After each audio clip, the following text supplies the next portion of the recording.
What's going on, bottom line viewers? It's Mitch back here with another NFL draft team needs video.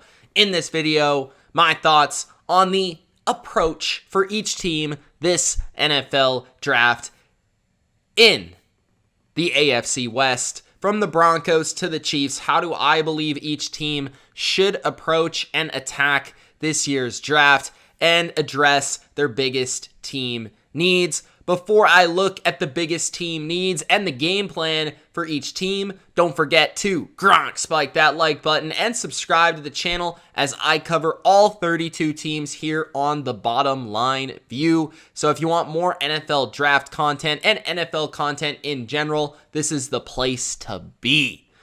Let's get started with the Denver Broncos, fresh with Russell Wilson. Obviously, the Broncos are a team that don't have as many picks as others, but they still have some needs that they should look to address. Luckily, the Broncos, before they got Russell Wilson, didn't really have a ton of holes on their team besides an upper echelon quarterback. So that is definitely a big, huge plus. But the Broncos still have needs, a couple on the offensive line and a couple on defense. Now, the Broncos brought back Kareem Jackson, which helps fulfill the safety position somewhat.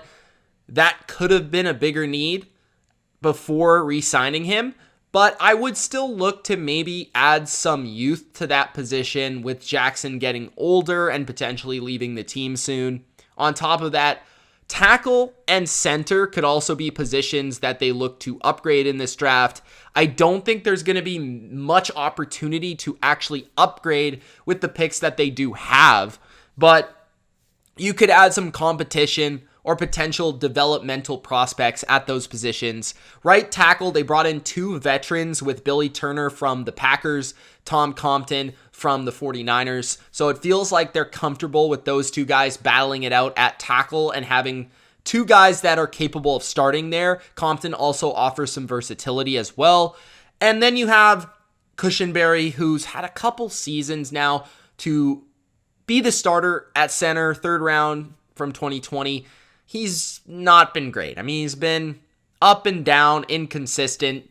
I think if they are to really address offensive line, it's probably at center because that feels the most reasonable with the picks they do have to be able to possibly have an upgrade. Now, the other positions are really just depth. I don't think they're going to look at wide receiver. They've got 4 to 5 receivers that they feel good about. Defensive line, I think, is solid, right? With DJ Jones, which was the big ticket item on the D line, Jones, Williams, Jonathan Harris, Purcell. I think they're good with that 4 or 5 players there. Overall, there's not a lot of superstars there, but solid contributors. They addressed the edge position with Randy Gregory, replacing basically Von Miller, and they still got Malik Reed as well, who's a good player. So they've got a nice group of 3, I should say, of edge players, which is kind of the number you want to have, 3 or 4. Interior linebacker or off the line linebacker, I think could use an upgrade. Alex Singleton, they brought in. I'm not sure if they're looking to bring back Johnson in the mix. That would be a huge upgrade if they are able to do so. Josie Jewell is still there, but maybe they look to add a linebacker as well. I could see that coming in free agency though. Corner, Darby, K'Wan Williams, Pat Surtain, and I think they've got solid depth as well. Again, this is a good roster. I don't have many complaints. I think youth at safety is an area. I think linebacker is an area, and I think center. So really with what the picks they've got, those are the 3 positions, and then potentially tight end. But that's about it. So Denver's looking good. I think they're in a position where they can basically pick best player available, but I think those are the positions I would primarily focus on if I was the Broncos front office. Denver fans, let me know in the comment section below if I missed anything. If you think there's a position that needs an upgrade that I missed, or if you think the positions that I did say, maybe there's a player or two that you believe in. The next team on the list is the Kansas City Chiefs. Chiefs Kingdom is in a position this year where they're going to be very excited about the draft because they have a couple picks early in the draft, and they have plenty of picks to keep replenishing this team. Now, you lost Tyreek Hill. I know that's hurting your heart right now, but you have a chance to really stock up for the future of the Kansas City Chief football here.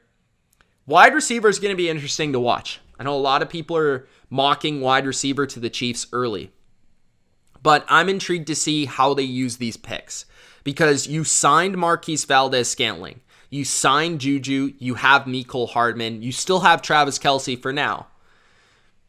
Do you actually look to just stock up the defense and upgrade your defense as opposed to upgrading wide receiver early? You might be able to upgrade defense in the first round and then wide receiver in the mid rounds. That's also a possibility. Second, third round, maybe you go after a wide receiver, while in the first round, maybe you look at a corner or you look at a pass rusher. Those are areas that I think the Chiefs really need to look to address. Edge rusher, cornerback, perimeter corner specifically. So the Chiefs have quite a few needs on defense. I think they need depth on the interior defensive line. I think they need difference makers on the edge. I think they need cornerbacks. They could use depth at safety. These are all areas that the Chiefs need to address. They have the picks to do so. I'm just intrigued to see how they go about it. Because really, offensively, they don't need anything really besides a number one receiver. And you're not really going to find that. You might find that in the first round. You might. If you hit a home run, but you might not also find an upgrade over Valdes-Scantling and Juju and Mecole Hardman, who are all kind of number twos, right? So the offensive line's good. That's solved, and it's pretty young. So you don't really have to deal with that, which is nice. Tight end, we're not going to deal with that yet. Running back, you could definitely use an upgrade, but you signed Ronald Jones to give some competition to Clyde, so because you spent that first round pick in Clyde, you're not going to spend a high priority pick in upgrading running back. But yeah, guys, I really think it's going to come down to helping your pass defense with edge rushers and corners, beefing up your D-line, and then wide receiver. I think those are the areas for the Chiefs that really make a ton of sense. And they're going to be able to do that throughout the top rounds in the draft. And maybe the Chiefs aren't quite as explosive or good as last year, but I think their roster could end up looking more well-rounded before the season begins, because they have an opportunity here to add some young talent to their team to make them potentially better down the road if they develop right and if they pick the right guys, which is always a question, but they have the opportunity, and that's all you can ask as a fan.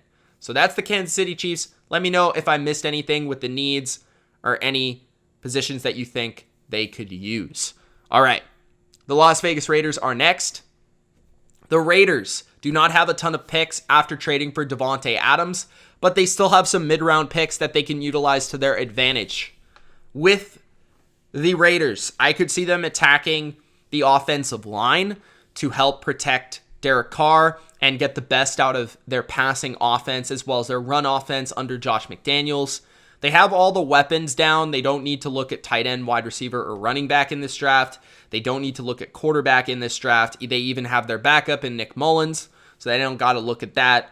But offensive line, Alex Leatherwood was a high priority pick, and I don't know, it wasn't the best pick by the last regime, but he'll probably start somewhere on guard or tackle. Brandon Parker is also capable of starting as well. I'm intrigued to see what they have in John Simpson moving forward.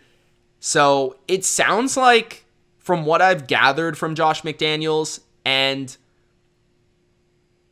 Ziegler there, is they might just be looking at their line and saying, we're going to find the best five based on who we already have. Because I think they feel like they have 6 or 7 guys on their offensive line that can be starting caliber. Like Jermaine Illuminor is another that played for New England under Josh McDaniels and started, I believe, at tackle. So He could play guard or tackle, and I think they believe in him to start as well.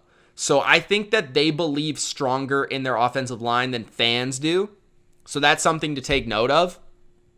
And then defensively, they've got the edge rushers.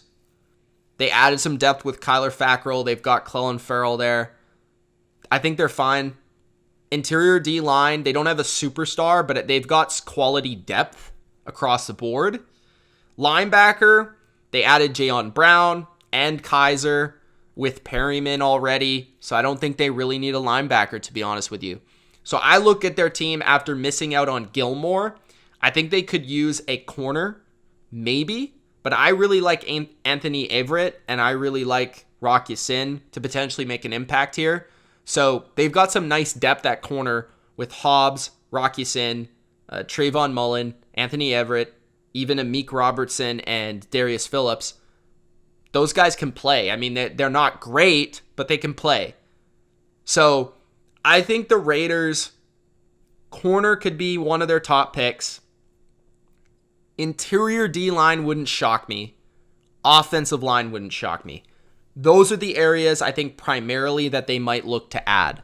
Safety is also something that they could look at, but I think they've got 2 young players at strong and free safety, and then they also added Daron Harmon as well. So Raiders are tricky because they've already kind of addressed a lot of their positions throughout free agency and through trade. So let me know what you guys think, Raider Nation. I think secondary, just because of how much they value it, is something they're going to go after. And then also offensive line. Let's finish with the Los Angeles Chargers. The Chargers, I believe, are being hyped up to the moon. And I feel like they kind of should be, based on having a young up-and-coming coach, based on what they did defensively to upgrade their team with Khalil Mack and J.C. Jackson as the headliners. Justin Herbert being a superstar that he is. But I think the Chargers are a couple pieces away from being that real contending team. And the areas that I look at them are mostly on offense, surprising enough. I do think a lot of people talk about their linebacker position as if it's pathetic. I don't really agree with that.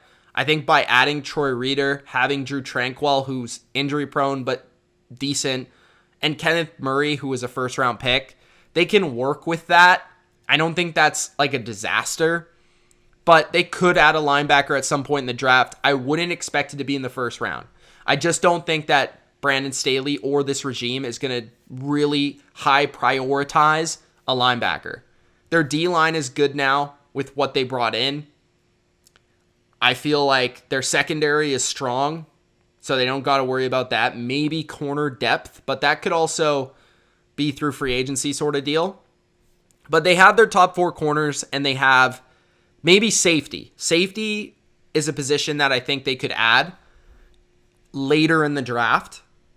But I personally view speed at wide receiver as a huge need. I think they need a speedy receiver in the 2nd or 3rd round. I would look for that. And then on top of that, I think it's right guard, right tackle. So 1st round, I would look for them to add another offensive lineman this year, just as they did last year. And then I think wide receiver is going to be in the, maybe just like Josh Palmer last year, 3rd round. So that's kind of my top priorities if I were the Chargers. Get another weapon for Justin Herbert and protect Justin Herbert, because you spent most of your money on defense, and then maybe add a linebacker later in the draft. But those are, and a safety as well. So those are kind of the areas that I view the Chargers needing an upgrade. Mostly the right side of their offensive line being the big star, like you got to get this type thing. Wide receiver being a nice, if you really like a receiver in the 2nd round, I wouldn't hate that at all. But you could also look for the 2nd round to be where they attack linebacker as well. So that's the AFC West, guys. These teams are pretty talented. They're pretty stacked. There's not a ton of needs on these teams, but there's certainly a couple areas on each team that could make them even better if they hit a home run in the draft. Let me know in the comment section below what you guys think. If I nailed it, if I missed, Thanks, guys, for watching. If you enjoyed, Gronk spike the like button and subscribe for more. It's Mitch. Appreciate you, and we'll see you in the next video. Peace.